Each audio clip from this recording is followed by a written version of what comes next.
ఈ వీటి గురించి బాగా తెలిసిన ఒక వ్యక్తితో మాట్లాడిన తర్వాత తెలిసింది. అక్కడ జరిగింది అతిపెద్ద క్షుద్ర పూజ అంట. దాని చుట్టూ దెయ్యాలు, పిశాచులు తిరుగుతూనే ఉంటాయంట. కాబట్టి జాగ్రత్తగా ఉండమని అయితే చెప్పారు. వీలైనంత వరకు ఒకవేళ ఎక్కువ నలుగురు, ఐదుగురు ఉంటే కనుక దగ్గరికి వెళ్ళి చూడొచ్చు. కానీ తక్కువ మంది ఉంటే మాత్రం వెళ్ళొద్దు అన్నారు. కానీ మేము వెళ్ళింది అంటే అర్థమైంది ఏంటంటే టాలీ అయ్యిద్ది. దెయ్యాలు 5 ఉంటే మనుషులు కూడా 5 ఉంటే టాలీ అయ్యిద్ది.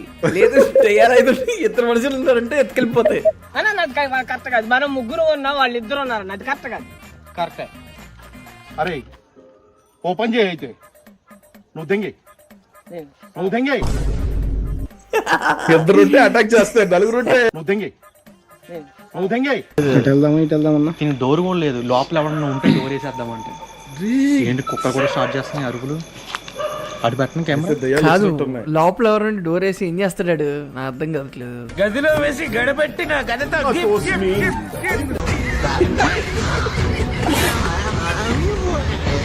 చెమచెక్కడతాడు. బొక్క ఉంది కదా బయటకు పెట్టమంటాడు అది.